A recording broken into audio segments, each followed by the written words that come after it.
Hello friends, आप सभी को आज जोड़ के राम राम। फ्रेंड्स, जिस वक्त हमारा चैनल बंद हुआ था तो हमने एक सीरीज शुरू की हुई थी कि एचएसएससी द्वारा आज तक जितने भी पेपर लिए गए हैं उनमें पूछे गए प्रश्नों के आधार पे।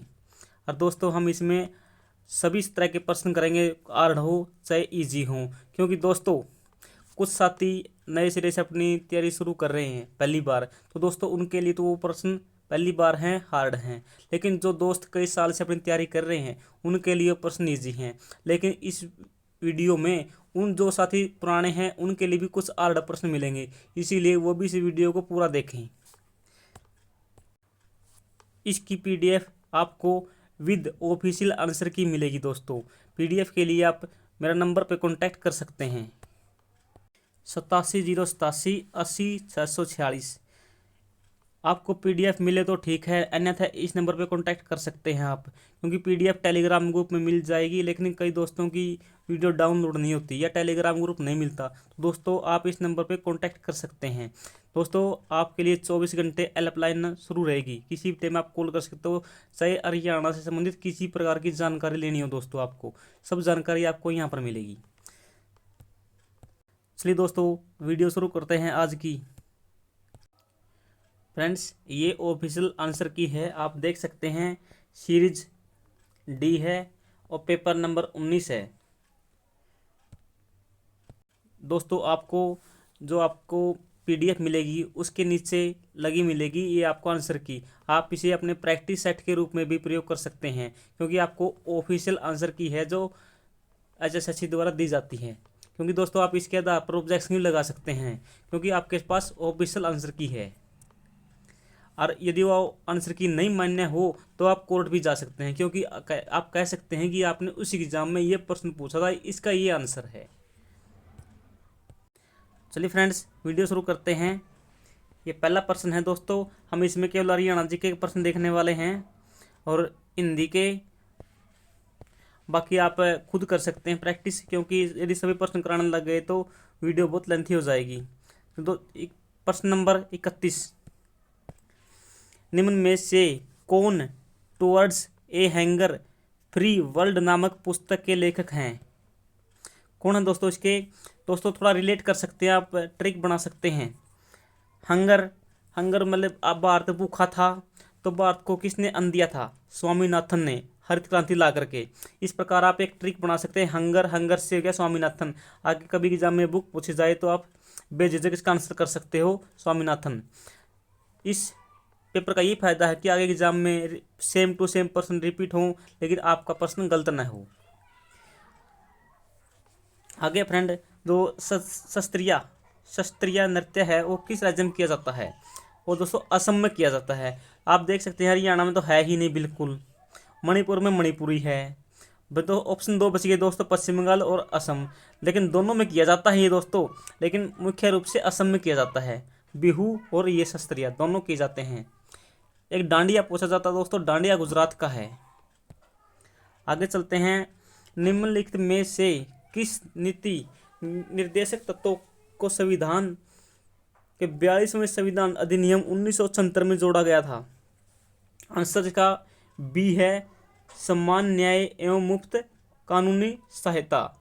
दोस्तों, जो 42वां संविधान संशोधन था इसको लघु संविधान भी कहा जाता है। इसमें दोस्तों बहुत सारे संशोधन किए गए थे। उन सब का अध्ययन हम दोस्तों पॉलिटिकल की जो एनसीईआरटी की सीरीज शुरू की हुई है उसमें करेंगे। आगे चलते हैं दोस्तों। एनसीईआरटी से उठाया गया प्रश्न है ये। एनसीईआरटी से निम्नलिखित में से कौन सा पर्वत कैस्पियन सागर और काला सागर के बीच में स्थित है?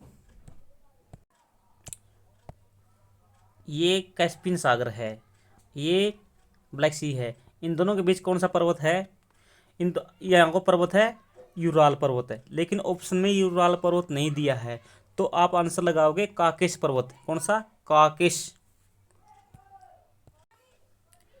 आगे प्रश्न है, किस मरुभूमि या अर्ध मरुभूमि क्षेत्र में एक पेरीमेडिमेंट है? दोस्तों, इसका दूसरा नाम क्या है? ये मिलता है जैसे अपना राजस्थान है उस एरिया मिलता है ये, तो इसका दूसरा नाम क्या? बजाडा। इंसलबर्ग ये भी एक मरुभूमि की आकृति है। आगे है आइसोहेलाइन, वह रेखा जो सम्मान को जोड़ती है। दोस्तों आइसोहेलाइन, हेलाइन से थोड़ा सा इंडिकेट मिलता है कि हेलाइन, लाइन मतलब लवणता, ये लवणता लाइन में होती है, ऐसी ट्रिक बना सकते हो आप। आगे दोस्तों मैथ के प्रश्न है, मैथ के प्रश्न आप स्वयं कर सकते हैं प्रैक्टिस सेट के रूप में। आगे चलते हैं,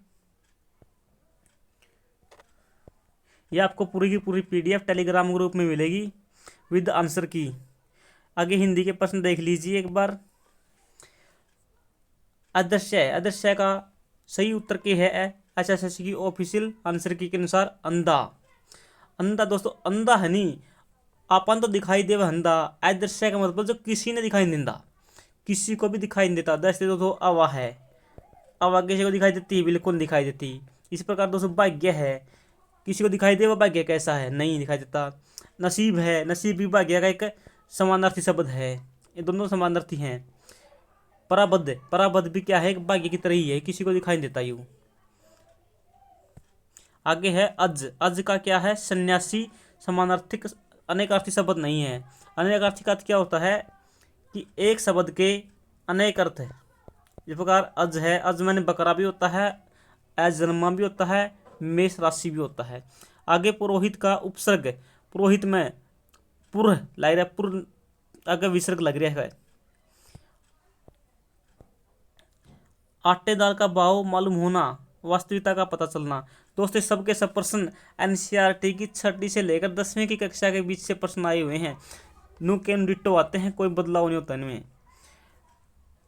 अगत का विलोमार्थ शब्द है सुगम। हरियाणा जी के, हिसार की स्थापना किसने की थी, फिरोज शाह तुगलक ने की थी। कब की थी, 1354 में की थी। हिसार का अर्थ क्या है, किला। हिसार में गुजरी महल भी है, और गुजरी महल किससे संबंधित है, फिरोज शाह तुगलक से। फिरोज शाह तुगलक की प्रेमिका थी गुजरी, गुजरी नाम, उसका नाम पर बनवाया था फिरोज शाह तुगलक ने गुजरी महल। जो गुजरी महल के 8 दरवाजे हैं, इनसे के इंडिकेट मिलता है कि यहाँ पर 8 दिशाओं से लोग आते थे या 8 स्थानों से लोग आते थे यहाँ पर। दोस्तों हरियाणा के बारे में बहुत से प्रश्न बनते हैं, उनको डिस्ट्रिक्ट वाइज करेंगे हम। जैसे हरियाणा में HU है, बैंसन अनुसंधान है, लुवास है। लुवास कब बनी थी, वो भी हिसार में दोस्तों, लुवास 2010 में बनी थी। लुवास HU कब बनी थी, 1970 में बनी थी। और जो डियर पार्क है दोस्तों, वो भी 1970-71 में बना था। और बैंसन अनुसंधान कब बनी थी, 1985 में। और घोड़ा अनुसंधान 1986 में। लेकर चलते हैं, निम्न में से हरियाणा के किस जिले को छोटी काशी कहा जाता है। यहाँ से दोस्तों 2-3 प्रश्न कवर होंगे आपके। छोटी काशी किसे कहा जाता है, भिवानी को। लेकिन दोस्तों यहाँ पर ऑप्शन में कैथल दिया मिलता, तो आप कौन सा लगाते, तो भिवानी लगाना होता है, क्योंकि दोस्तों भिवानी नंबर 1 है और सेकंड नंबर पे है कैथल। यदि ऑप्शन में भिवानी नहीं दिया तो कैथल लगाना पड़ेगा। यदि ऑप्शन में दोनों दिए हैं तो आपको भिवानी लगाना पड़ेगा। भिवानी को छोटी काशी क्यों कहा जाता है, जो मंदिर हैं, मंदिरों की अधिकता के कारण। लेकिन कैथल को क्यों कहा जाता है, जो 11 रुद्री मंदिर है उसको कहा जाता है। 11 रुद्री मंदिर किस देवता से संबंधित है, शिव देवता से संबंधित है। आगे है दोस्तों करनाल, करनाल को क्या कहा जाता है, दान का कटोरा कहा जाता है। हरियाणा का पेरिस कहा जाता है। कर्ण की नगरी, रोहतक रोहतास की नगरी, एजुकेशन हब पानीपत बुनकरों की नगरी। चलिए आगे चलते हैं, हरियाणा में central soil scientist research centre कहाँ पर है, करनाल में है। इसकी स्थापना कब हुई थी, 1969 में। इससे संबंधित 2 ही प्रश्न आते हैं एग्जाम में हर बार, इसकी स्थापना कब हुई, इसका कहाँ पर है बस। और कई बार इसकी एग्जाम में इसकी फुल फॉर्म पूछ ली जाती है, ये भी ध्यान में रखना आपको, CSSRI। आगे है बसई दलदल कहाँ पर है, गुरुग्राम में है। हरियाणा की सबसे लंबी अवधि तक सेवा करने वाले मुख्यमंत्री कौन हैं। दोस्तों जो यूट्यूबर हैं वो बताते हैं बंसीलाल, लेकिन दोस्तों जो HSSC की ऑफिशियल आंसर की है उसमें आंसर दिया है भजनलाल। आप देख सकते हैं प्रश्न नंबर 75, प्रश्न नंबर 75 का आंसर क्या है,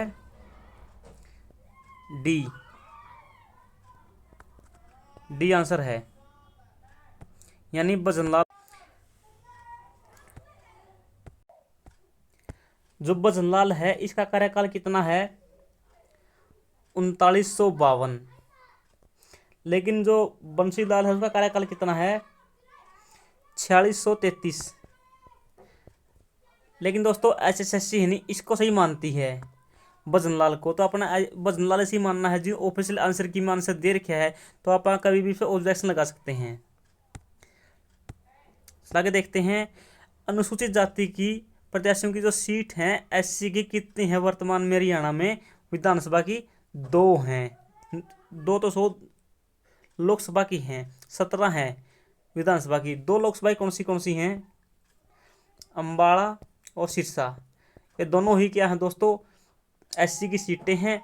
और हवाई अड्डे हैं यहाँ पर कौन से? सैनिक। हरियाणा में मात्र 2 सैनिक हवाई अड्डे हैं, दोनों के दोनों एससी हैं, सीटें रिजर्व। वर्तमान में हरियाणा में कौन सी विधानसभा चल रही है? 14वीं, 2019 से। आगे 15वीं आएगी। 1966 में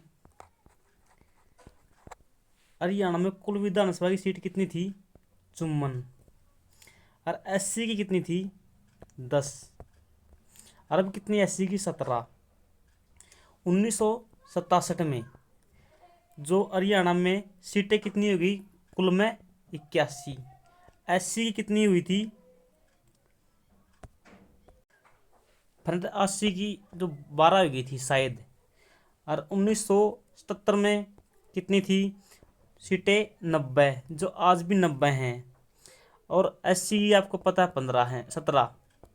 10, 12, 17।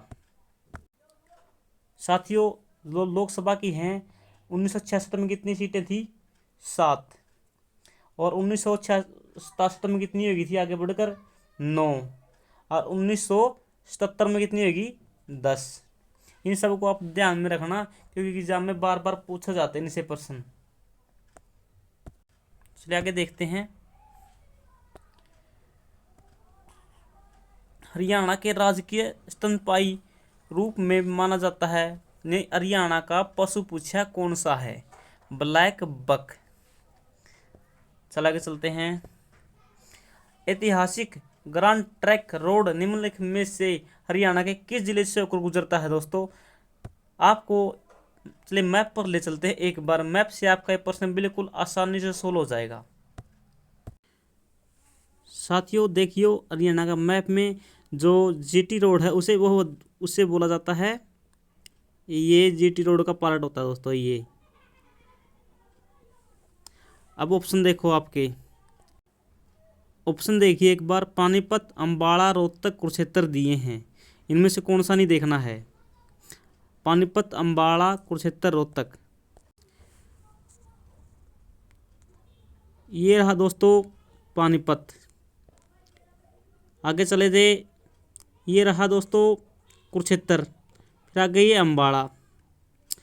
तो रोहतक इस साइड में है। तो आप अंदाज़ा लगा सकते हो कि कौन से नहीं गुजरता। आप खुद आंसर लगाइए इसका कौन सा है।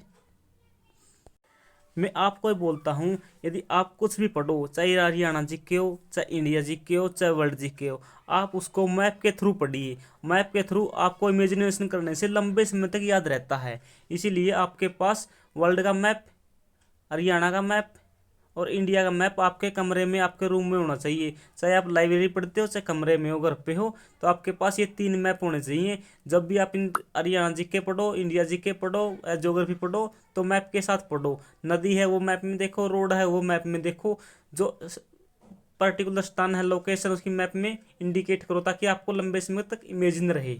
इसी प्रकार से आपने ये प्रश्न देखा था, ये भी इस प्रश्न का आप खुद आंसर लगा सकते हो कि पानीपत अम्बाड़ा से तो गुजरता है, कुरुक्षेत्र से गुजरता है, लेकिन रोहतक बहुत दूर है इससे। रोहतक से कौन सा नेशनल हाईवे गुजरता है? रोहतक से गुजरता नेशनल हाईवे। चलो उसको मैप पर देखते हैं एक बार आपको, ताकि लंबे समय तक आपको याद रहे।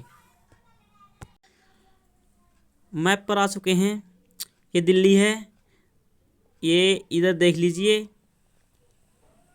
ये गया, अरे कि ये गया रोहतक से। यानी सबसे लंबा हरियाणा का ये नेशनल हाईवे है। इसका नाम क्या है दोस्तों? यदि पुराना नाम पूछे तो NH9, नया आ जाए तो 10। यानी 9 और 10 दोनों बात बराबर है, एक ही बात है। रोहतक से गुजरता है ये। ये हरियाणा किस किस जिले से गुजरता है? और दिल्ली, दिल्ली से आगे झज्जर, झज्जर का बहादुरगढ़ है। फिर रोहतक, रोहतक से आगे चलते हैं थोड़ा, ये भिवानी से गुजरता है। जींद से नहीं गुजरा, जींद बहुत दूर है, जींद तो इधर रेलवे से बहुत दूर है, जींद से नहीं गुजरेगा। आगे हिसार है, आगे फतेहाबाद और आगे सिरसा। कितने जिले हुए? 1 2 3 4 5 6। इन 6 जिलों से होकर गुजरता है ये। आप देख सकते हैं एक बार, जो चरखी दादरी है उससे भी नहीं गुजरता ये। फ्रेंड्स, नेक्स्ट प्रश्न है, हरियाणा में गरीब लड़कियों के कल्याण हेतु कौन सी योजना शुरू की गई थी? लड़कियों के लिए शुरू की गई थी अपनी बेटी अपना धन योजना। कब शुरू की गई थी? 22 जनवरी 2015। ठीक है, मनोहर लाल खट्टर के द्वारा। एक और इसी प्रकार की योजना आती है कि बेटी बचाओ बेटी पढ़ाओ। वो दोस्तों 21 जनवरी को शुरू की गई थी पीएम मोदी के द्वारा पानीपत से 2015 में। इन सभी योजनाओं का क्या उद्देश्य है? कि हरियाणा में लिंग अनुपात को सुधार करना। चलिए आगे चलते हैं। हरियाणा के किस शहर को बुनकरों का शहर कहा जाता है? पानीपत। पानीपत पानीपत हरियाणा का एकमात्र एक ऐसा जिला है जो 2 बार बनाया गया। कितनी बार? 2 बार। पहली बार कब बना था दोस्तों? पहली बार बना था, एक ट्रिक है याद रखियो आप, यमुना के पानी में रेवड़ी। इसको याद रखियो, यमुना के पानी में रेवड़ी। यमुना था यमुनानगर, कहता है कैथल, पानीपत है पानीपत, रेवाड़ी था रेवाड़ी। इन सब की स्थापना कब हुई थी? 1 नवंबर 1989 को। लेकिन क्या था कि पानीपत को दोबारा मिला दिया, किसमें? करनाल में। कब मिलाया? 1991 में वापस मिला दिया। लेकिन दोबारा से फिर नया जिला बना। कब बना? 1 जनवरी 1992 को। पानीपत की ऐसी सीट कौन सी है? पानीपत की ऐसी सीट है इसराना। बाकी हम जो डिस्ट्रिक्ट वाइज एक सीरीज शुरू करेंगे, उसके अनुसार हम जो भी जिस डिस्ट्रिक्ट से प्रश्न बनते हैं ऑफिशियल डाटा के साथ वो सारे कवर करेंगे। आगे चलते हैं। हरियाणा का राजकीय फूल क्या है? हरियाणा राजकीय फूल है कमल। जो कमल फूल है इसका वैज्ञानिक नाम क्या है?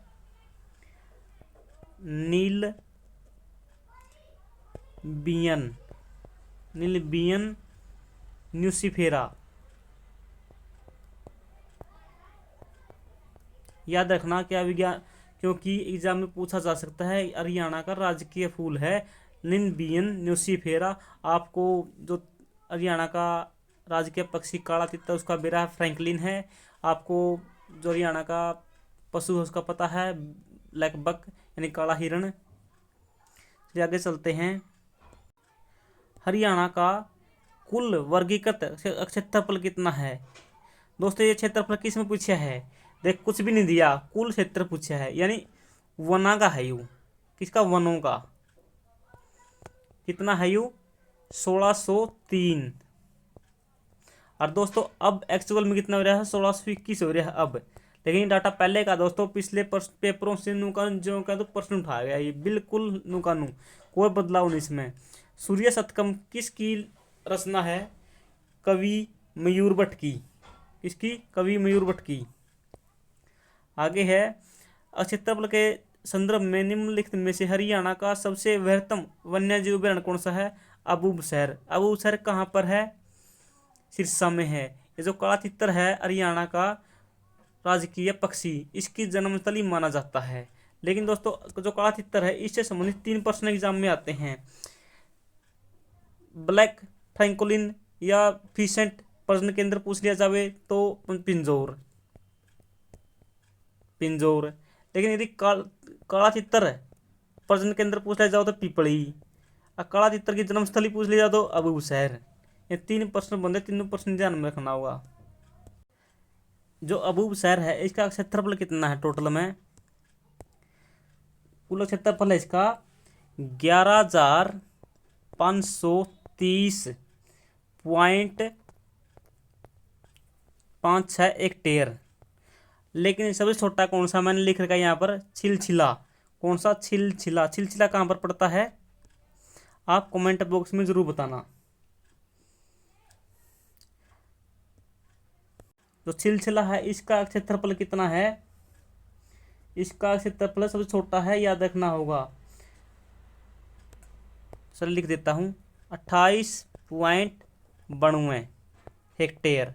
और छिलछिला कहाँ पर है आपने लिख दिया होगा कमेंट में, मैं उम्मीद करता हूँ। छिलछिला है कुरुक्षेत्र में। छिलछिला की स्थापना कब हुई थी? 1972 में। और अबूबसैर की स्थापना कब हुई थी?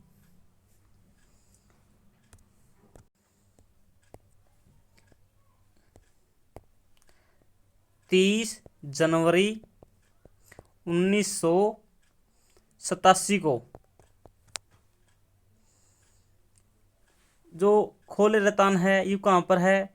यू पंचकुला पिंजौर में है। खप्परवास कहाँ पर है? जज्जर में है। बिंडावास खप्परवास दोनों को दोनों जज्जर में है, लेकिन बिंडावास को आर्द्रभूमि घोषित किया गया है। चलिए आगे चलते हैं।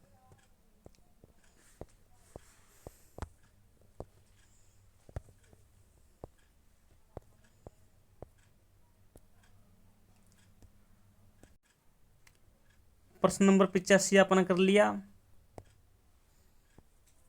अब 86वां प्रश्न देखते हैं। ये 86वां प्रश्न रहा। महात्मा गांधी ग्रामीण बस्ती योजना के अंतर्गत भूमि दी जावे किस किस तरह दी जावे? अनुसूचित जाति, पिछड़ी जाति और बीपीएल को क्या दी जाती है? भूमि दी जाती है। 100 गज के प्लाट दिए जावे, उनकी बात से या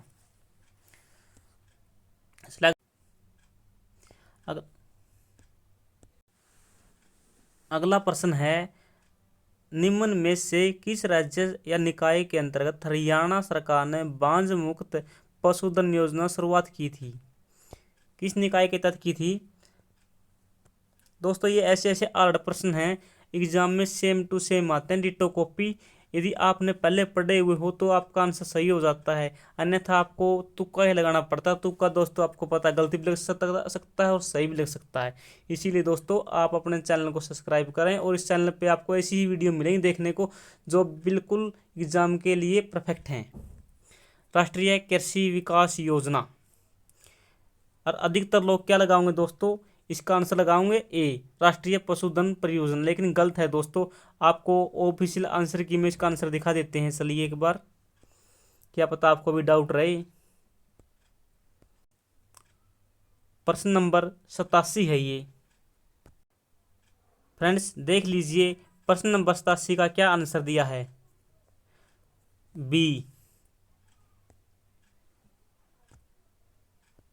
अब आप यहाँ पर देख सकते हैं कि 87 का आंसर बी है, राष्ट्रीय कृषि विकास योजना। दोस्तों एक बहुत ही हार्ड प्रश्न है, क्योंकि सभी बच्चे क्या लगाएंगे? राष्ट्रीय पशुपालन परियोजना, क्योंकि पशु से संबंधित है। लेकिन दोस्तों ये कृषि संबंधित थी, बांझ मुक्त। जब कीबोर्ड पर एक की को दबा जाता है तो कंट्रोल को संबंधित बिट्स में बदलने के लिए कौन सा मानक व्यवहार करता है? ASCII। कीबोर्ड की पहली कतार में, दोस्तों कीबोर्ड होता है उसकी पहली कतार में बाएं से, नहीं दोस्तों अपना जो बायां है, बाएं से दाएं की ओर क्रम में क्या होता है दोस्तों आपको देखा होगा, ये अपना जो फोन है, मोबाइल है, इसका भी दोस्तों ऐसे वर्ड होता है कीवर्ड, जो बाएं से दाएं की ओर चलते हैं। आगे है, निम्न में से कौन सा इनपुट डिवाइस जो एक कंप्यूटर प्रणाली में स्रोत दस्तावेज से सीधे डेटा एंट्री को संभव बनाता है?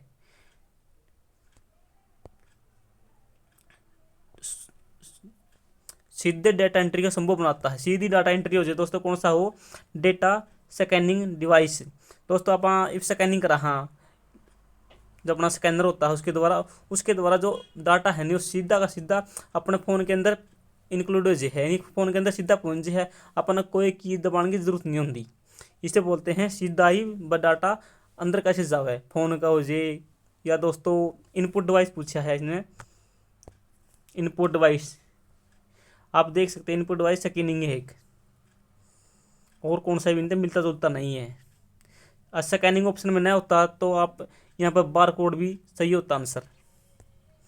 चलिए आगे चलते हैं। जब एक उपभोक्ता कंप्यूटर प्रणाली में एक अकाउंट खोलता है तो निम्नलिखित में से उत्पत्ति होती है सब डायरेक्टरी की। निम्न में से कौन सा प्रथम न्यूरल नेटवर्क है? SNRC। प्रश्न नंबर 92 खत्म हो लिया, आगे चलते हैं।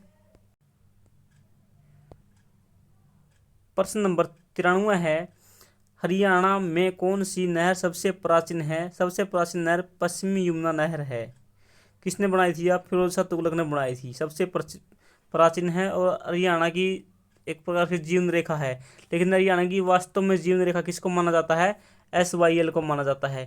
यदि SYL का पानी हरियाणा को मिल जाए तो हरियाणा में भी कहीं भी सूखा का काम में कोई नहीं अकाल नहीं पड़ेगा कहीं भी हरियाणा में। सबसे हार्ड प्रश्न देख लीजिए दोस्तों इस टॉपिक का। ऋषि दधीची का आश्रम किस नदी के तट पर है? दोस्तों कौन सी नदी के तट पे है? मारकंडा नदी के। जो दधीची ऋषि हुए दोस्तों और जो मार्कंडे ऋषि हुए हैं, जो मार्कंडे ऋषि से उनके पिता थे दधीची। इन दधीची का आश्रम करा था मार्कंडे पर। मार्कंडा का जन्म, जो मार्कंडे ऋषि हुए उनका जन्म भी करा हुआ मार्कंडे नदी पर है। तो मार्कंडे नदी का नाम मार्कंडे ऋषि के नाम पर है, शाहबाद मार्कंडा। चलिए आगे देखते हैं। गजल संग्रह रोशनी की लकीर। रोशनी की लकीर किसकी है? या राणा गनोत्री। किसकी है? राणा गनोत्री की। आगे चलते हैं। लोकप्रिय रूप से किसे हरियाणा का शेक्सपियर कहा जाता है? दोस्तों ऑप्शन में आप देखा है, नेकीराम एक स्वतंत्रता सेनानी थे, सोरंगीनाथ एक अपने साधु थे, सुरेंद्र शर्मा एक हास्य कवि हैं। ये सभी ऑप्शन रिजेक्ट हो गए यहाँ पर। ऑप्शन बचा एक, दीपचंद बहमन। दोस्तों ऑप्शन में दीपचंद बहमन भी हो, लक्ष्मीचंद भी हो, और धनपत हो, लक्ष्मीचंद मांगेराम हो, तो फिर दोस्तों फिर थोड़ी दिक्कत हो सकती है आपको, क्योंकि लक्ष्मीचंद को भी शेक्सपियर कहते हैं हरियाणा का, और हरियाणा का सूर्य कवि बोलते हैं लक्ष्मीचंद को। तो फिर आप ऑप्शन को रिजेक्ट करना सीखें और आपका एग्जाम आसानी से क्लियर हो जाएगा। ऑप्शन को रिजेक्ट करना सीखें एक एक को। चलिए देखते हैं। ज्योति सर विख्यात है। दोस्तों देख लीजिए आप, ऑप्शन रिजेक्ट करिए। बिल्कुल आसान प्रश्न है, जो पहले से तैयारी करते हैं उनके लिए। तो गोल्फ कोर्स कहाँ पर है? दोस्तों हरियाणा में है ही नहीं। लेकिन मैदान पूछ ले सबसे ज़्यादा कहाँ पर? 9 है दोस्तों, बड़ा गुरुग्राम में गोल्फ कोर्स। सरोवर के लिए ब्रह्म सरोवर है कुरुक्षेत्र। ज्योतिसर सरोवर नहीं, ज्योतिसर कुरुक्षेत्र है, एक धार्मिक स्थल है। लेकिन गीता स्थली का सही आंसर है। क्यों कर गीता स्थली? क्योंकि ज्योतिसर नामक स्थान पर भगवान श्री कृष्ण ने अर्जुन को गीता का उपदेश दिया था बरगद के पेड़ के नीचे, इसीलिए प्रसिद्ध है। यदि गीता स्थली ऑप्शन में न होता तो इसका आंसर सही होता कौन सा? ज्योतिसर। ज्योतिसर गीता स्थली है। हरियाणा के द्वितीय बार राष्ट्रपति शासन कब लगा? दोस्तों पहली बार कब लगा था ये भी होना चाहिए, 1967 में। दूसरी बार 77 में, और तीसरी बार कब लगा था? 99 में। फ्रेंड्स आपसे कई बार एग्जाम में डेट पूछ ली जाती है बिल्कुल एग्जैक्ट। चलो वो डेट देख लेते हैं एक बार। पहली बार कब लगा था? 21 नवंबर 1961 को। दूसरी बार कब लगा था? 30 अप्रैल 1977 को। और तीसरी बार कब लगा था? 6 अप्रैल 1991 को। दोस्तों एक बात याद रख लियो कि भाई हरियाणा में 3 बार राष्ट्रपति शासन लग गया है। तीनों की डेट याद रखनी होगी आपको बिल्कुल एग्जैक्ट, क्योंकि एग्जाम में पूछ ली जाती है। 21 नवंबर, 30 अप्रैल, 6 अप्रैल। और दोस्तों डिटेल से तो हम फिर याद एक हरियाणा जीके करेंगे तब करेंगे इनको। नेक्स्ट प्रश्न है कि हरियाणा में जो सलामती योजना है दोस्तों, यह शुरू कब की गई? सलामती योजना याद रखियो, या एग्जाम में बहुते बार पूछ ली, जमा पूछो ना। सलामती योजना कब शुरू की गई थी? 29 मार्च 2016 को मनोहर लाल खट्टर ने शुरू की थी। या और इस योजना को शुरू करने वाला हरियाणा देश का पहला राज्य था। या क्योंकि योजना है जो हरियाणा में परिवार नियोजन है, इसके लिए अब गर्भ गर्भ निरोध के लिए टीका लगाया जाता है हरियाणा में। यह हरियाणा ऐसा करने वाला देश का पहला राज्य है। फ्रेंड्स, जो गर्भ निरोध टीका है वो बिल्कुल फ्री लगाया जाता है, गर्भ निरोधक इंजेक्शन निःशुल्क लगाया जाता है हरियाणा में। लेकिन दोस्तों ये किसके सहयोग से शुरू की गई थी? एक बार एग्जाम में प्रश्न पूछा गया था कि जो सलामती योजना है किसके सहयोग से शुरू की गई थी? ये किसके सहयोग से शुरू की गई थी? चलिए देख लेते हैं किसके सहयोग थे। एक तो है पत्थर पत्थर करके कुछ, पत्थर फाउंडर, ऐसा कुछ है, पत्थर फाउंडर है एक तो। दूसरा है दोस्तों बिल बिल एवं Melinda Gates, Melinda Melinda Gates ऐसा कुछ करके दोस्तों इनके सहयोग से शुरू की गई थी। एग्जाम में आपको ये दिए मिले तो इनका आंसर लगा देना, फाउंडर और बिल मलिंडा गेट्स, इनके सहयोग से हरियाणा में 29 मार्च 2016 को हरियाणा के मुख्यमंत्री मनोहर लाल ने शुरू की थी योजना। चल आगे चलते हैं। आगे है हरियाणा में किस जगह को लघु हरिद्वार कहा जाता है? पांडु पिंडारा को। पांडु पिंडारा कहाँ है दोस्तों? जींद में है। और हरियाणा का गया किसे कहा जाता है? पेवा को। और खजुराहो का मंदिर है जी तो कौन सा है? तो बीमा देवी मंदिर पंचकुला में है। चलिए दोस्तों ये वीडियो यहीं पर समाप्त होती है। ऐसी ही वीडियो को और भी देखने के लिए चैनल को सब्सक्राइब करें और अपने साथियों के पास ज़रूर से ज़रूर वीडियो को शेयर करें। धन्यवाद। आप सबका दिन शुभ हो। साथियों किसी प्रकार की क्वेरी के लिए, किसी प्रकार की सहायता के लिए आप मेरे कॉन्टैक्ट नंबर पर व्हाट्सएप मैसेज कर सकते हैं। आपको लिख देता हूँ 87 087 80 646। ये मेरा खुद का पर्सनल नंबर है दोस्तों, आप इस पर कॉल कर सकते हैं।